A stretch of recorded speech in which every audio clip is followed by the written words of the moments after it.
So children, you have seen redox reactions in the previous video. Now we will be seeing what actually are oxidizing and reducing agents. So let us take an example of this to understand what are oxidizing and reducing agents. So here, first reaction which I am taking is reaction between hydrogen sulfide and chlorine. Hydrogen sulfide reacts with chlorine to form hydrogen chloride and sulfur. In this reaction, you can see that hydrogen sulfide loses its hydrogen to form sulfur. Hydrogen sulfide loses hydrogen. Loss of hydrogen is taking place, and so hydrogen sulfide is getting converted to sulfur, and loss of hydrogen is actually oxidation.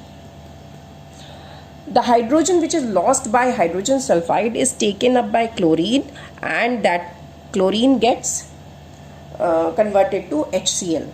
So chlorine gains hydrogen to form HCl, and this gain of hydrogen is actually reduction. So here oxidation and reduction are going side by side.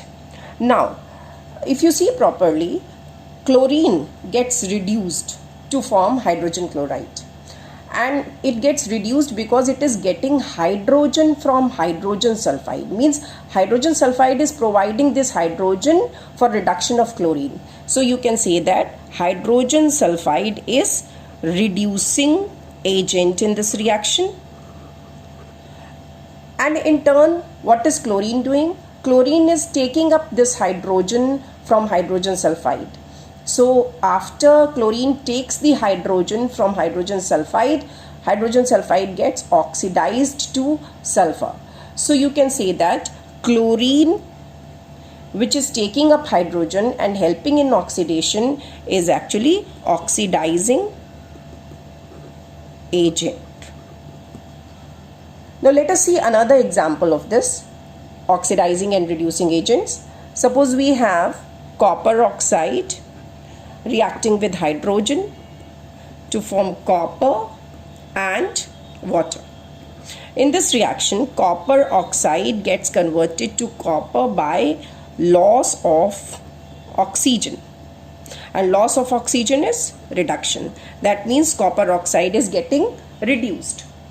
And what is hydrogen doing? Hydrogen is accepting that oxygen, that is gain of oxygen, to form water, and this gain of oxygen is actually oxidation.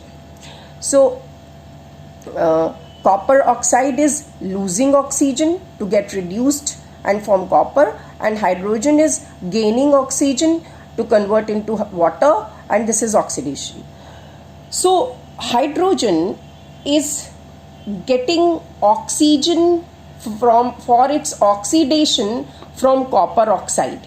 Means copper oxide is providing oxygen for oxidation.